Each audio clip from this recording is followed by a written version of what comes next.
जैन साहब फरमाए सर।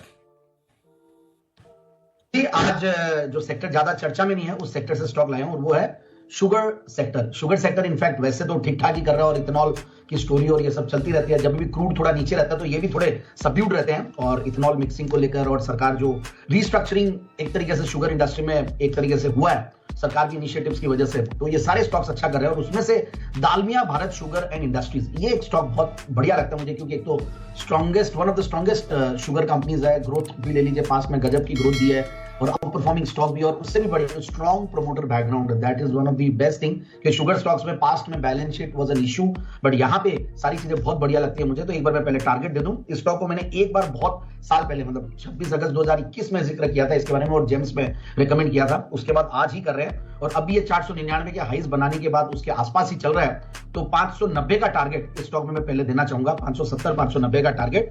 और वैल्यूएशंस के लिहाज से और ये सब के लिहाज से रिस्क रिवॉर्ड रेशियो भी मुझे ठीक लगता है और ये सेक्टर बढ़िया लगता है क्योंकि कुछ ना कुछ। और एक इस कंपनी की एक अच्छी बात यह है कि ये यूपी में और महाराष्ट्र में दोनों जगह इसके प्लांट्स और one of the very few players with such geographical diversification, और उसका इस कंपनी को बहुत बड़ा बेनिफिट भी मिलता है। और कंपनी मतलब शुगर, पावर जनरेशन सारे लोग करते ही हैं साथ में आजकल, और इंडस्ट्रियल अल्कोहल और कुछ रिफ्रैक्टरी प्रोडक्ट्स बनाती है। और ओवरऑल इसके इस कंपनी के जो बाइंग मतलब जो क्लाइंटेल है वो बहुत ही स्ट्रांग और काफी प्रेफर्ड सप्लायर रहता है।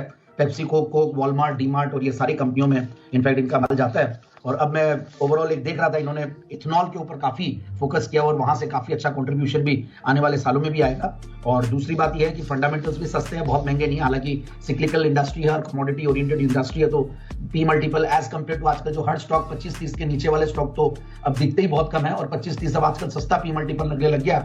जब हम जेम स्टार्ट किए थे देना तो 10, 12, 15, 20 के पी मल्टीपल तक के स्टॉक्स देते थे, बट अब ये सिक्लिकल और कमोडिटी ओरिएंटेड इंडस्ट्रीज में हमें सस्ते पी मल्टीपल वाले मिलते हैं। तो 14 के पी मल्टीपल वाला स्टॉक है, अच्छा डिविडेंड यील्ड वाला स्टॉक है और पिछले 5 साल में प्रॉफिट की ग्रोथ भी 8 से 10% के लगभग रही है। क्वार्टरली रिजल्ट्स भी ठीक ठाक थे, बहुत एक्स्ट्राऑर्डिनरी नहीं बोलूंगा, बट यस टॉप लाइन बढ़ के आई थी, but at the same time raw material cost की वजह से बॉटम लाइन बराबर सी थी। तो 61 करोड़ के सामने 55 करोड़ का पैट था जून 2024 में और टीटीएम बेसिस पे भी अच्छा खासा वो प्रॉफिट्स रहे हैं। और दूसरी बात एक और है, प्रोमोटर्स की स्ट्रॉन्ग शेयर होल्डिंग है, मतलब strong promoter, strong share holding 75% की शेयर होल्डिंग है। और FISDI इस पे विशेष होल्ड नहीं करते हैं, but yes public share holding में एक शुगर के काफी रिनाउंड इन्वेस्टर है, काफी सारे शुगर स्टॉक्स में इन्वेस्टेड है, उनकी भी इस कंपनी में स्टेक है। सो ओवरऑल आई थिंक 570 590 के टारगेट के लिए स्टॉक को लिया जा सकता है।